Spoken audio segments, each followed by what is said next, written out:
Kota city of Rajasthan, on January 31, 2019, due to rainfall, the cold had increased significantly.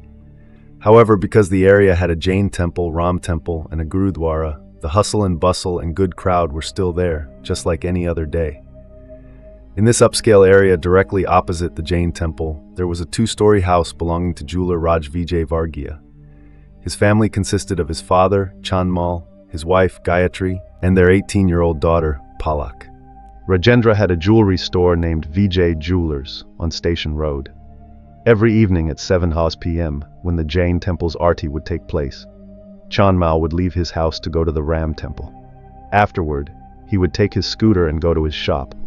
And after closing the shop at 8:30 p.m., he and his son, Rajendra, would usually return home together. But on January 31st, due to some urgent work, Rajendra stayed back at the shop while his father, Chanmal, returned home at around 8:30 p.m. with the help of their servant. The servant left once they reached the outside of their house, and after that, Chanmal rang the doorbell, but the door did not open.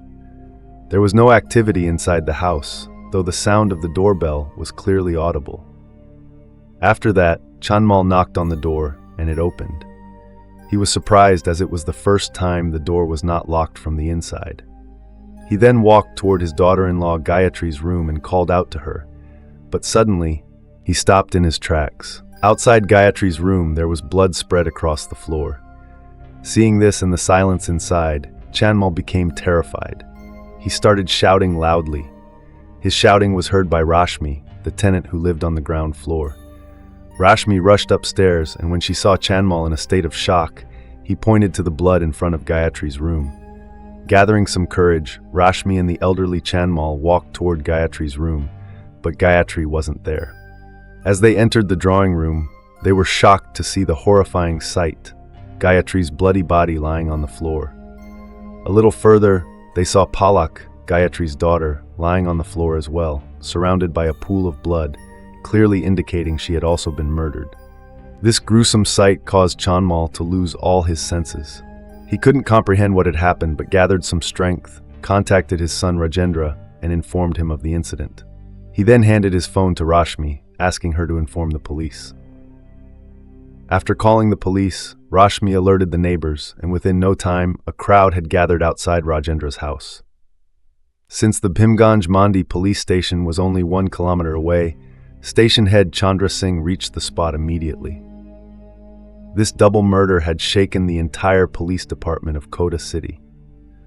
The forensic team and the dog squad were called in to investigate. When the police arrived, they saw that there was blood in the bedroom, but the bodies of Gayatri and Palak were found in the drawing room. This led the police to infer that the murderers had killed the mother and daughter in their bedroom first, and then dragged their bodies to the drawing room.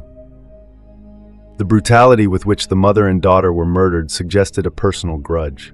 However, Rajendra, Gayatri's husband, stated that they were simple people and had no enemies or personal disputes. Despite his words, SP Deepak Bhargav was not convinced, as the condition of the bodies suggested that the murders were likely due to a personal vendetta.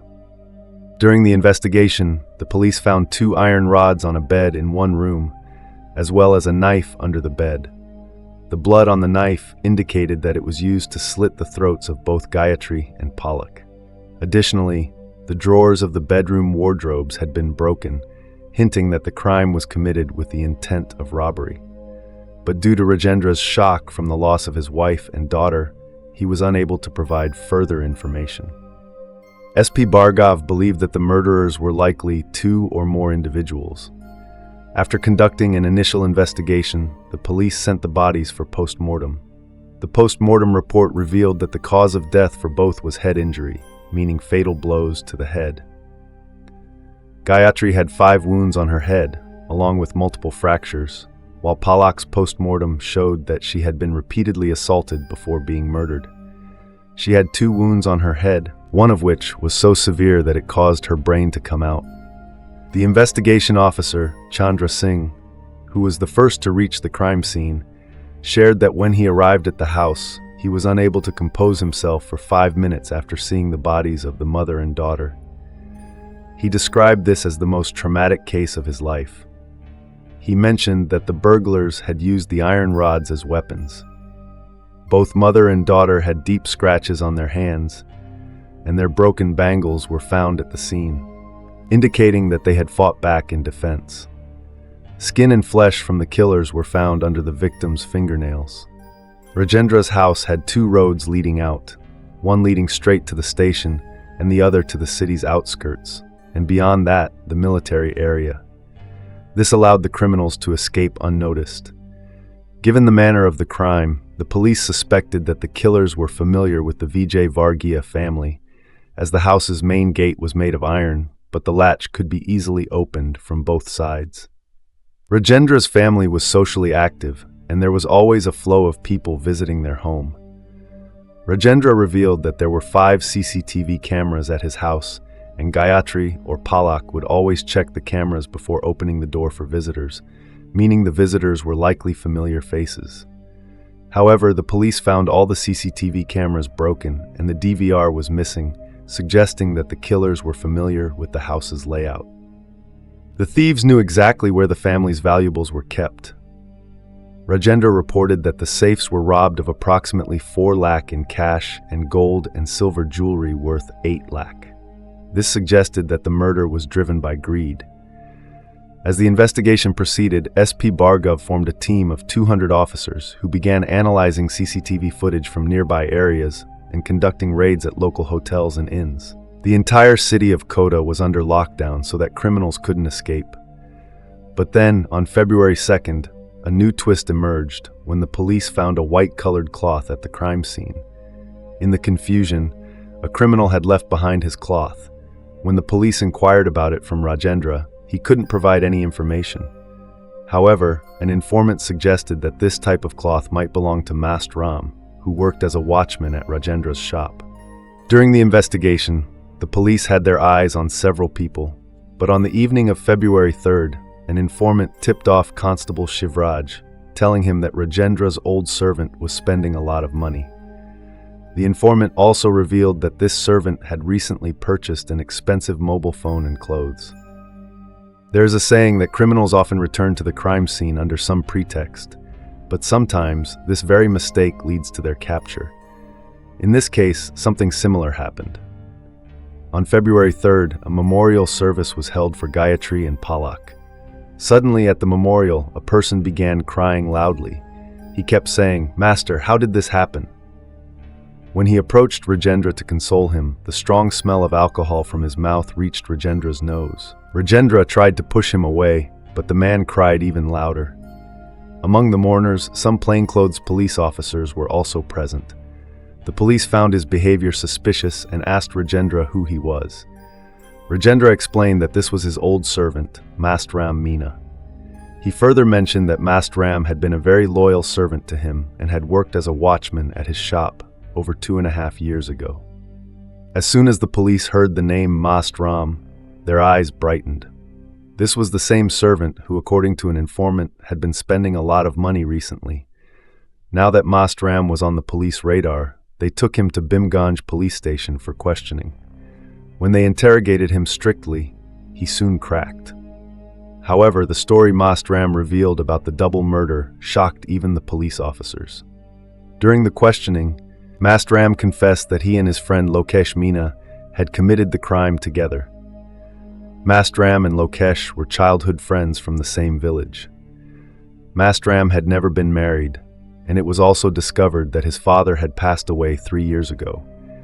After that, his brothers sold the ancestral land for 1 lakh and divided the money among themselves. Mast Ram also received 1 lakh from the inheritance, but he squandered the money on indulgences. On the other hand, Lokesh Meena, after failing the 10th grade, started working as a contractor.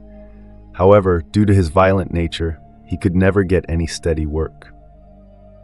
Keshav from the Raipatan police station had registered several cases against him. But some time ago, when he eloped with his sister-in-law, his family had thrown him out. Both Mast Ram and Lokesh had been planning to carry out a major robbery, which they hoped would allow them to live a comfortable life. 3 years prior, Mast Ram had worked at Rajendra Vijay Varghese's shop, so he knew the schedule of the people in the house, who came and went and where Rajendra kept his money and jewelry.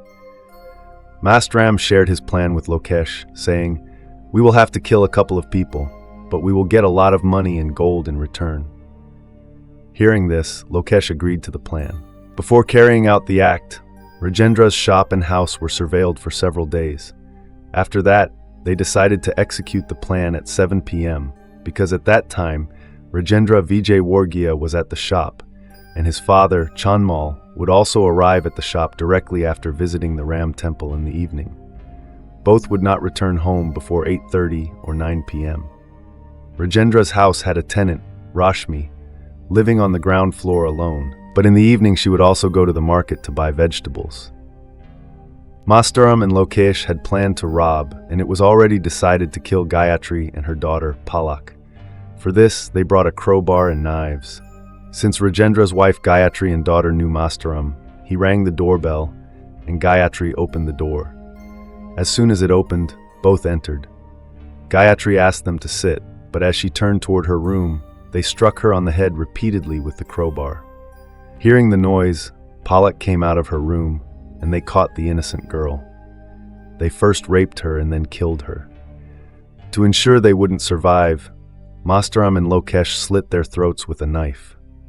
Afterward, they dragged the bodies of mother and daughter to the drawing room. Mastaram knew that the jewelry and cash were kept in Gayatri's room safe. They had brought a bag with them, and after breaking the safe, took all the jewelry and cash, filling the bag. They then immediately fled the scene. They caught a bus and went straight to their village. They hid the jewelry and cash at their homes, then took a bus to Jaipur from Bundi. In Jaipur, they stayed in a hotel near the bus stand, went shopping, and drank alcohol. They bought expensive mobile phones worth 700,000, as well as expensive clothes. On February 2nd, they returned to Kota. Although Mastaram had full confidence in his plan and wasn't afraid of being caught, he visited Rajendra's house to fake mourning and ensure no one suspected him. However, when Mastaram started loudly crying at the morning gathering, Constable Shivraj grew suspicious, and after an investigation, Mastaram was arrested. Rajendra Vijay informed the police that the robbers had stolen around 1 lakh in cash and jewelry from their home. After interrogation, the police recovered 70,135 kilograms of silver and 2 kilograms 26 grams of gold from the culprits. In addition, the police recovered Gayatri and Palak's gold chains and bangles from the criminals. Mastaram confessed that Gayatri and Palak had been wearing these and he had taken them off. The second accused, Lokesh, buried gold bangles worth 1 lakh and a gold chain in a field after the crime. After dividing the loot, Mastaram went to a relative's house in a village in Patan district, Gujarat. He gave 1 lakh to his relatives, telling them that the money came from selling land. He asked them to keep it safe for him until he returned. However, after the crime was uncovered, his relatives handed the money to the police, stating they were unaware of the crime. According to SP Deepak Bhargav, Constable Shivraj played a crucial role in the case's resolution. When he noticed suspicious behavior from Mastaram during the morning gathering, he focused his attention on him. During his investigation, Shivraj noticed scratches on Mastaram's wrists, which further confirmed his suspicions. After all these revelations, the case went to court, and on February 18, 2020, the POCSO court sentenced Mastaram Meena and Lokesh Meena to the death penalty, along with a fine of 80,000 each. They were also sentenced under several other charges. Judge Ajay Kumar Sharma of the PO court stated that this was a rare case, and the crime was committed when 2 women were alone at their house. The accused not only robbed the house, but also brutally murdered the mother and daughter after raping the daughter. Judge Sharma emphasized that society desires safety from such heinous criminals and that they should never be allowed back into society. In his judgment, Judge Sharma wrote that the criminals should be hanged until death upon receiving the death warrant. The purpose of sharing this incident is not to hurt anyone's feelings or cause distress, but to raise awareness and make people more alert. What is your opinion on this whole incident? Please share it in the comment box. If you liked our efforts, don't forget to like and share this video. If you haven't subscribed to our channel yet, please subscribe now. Thank you.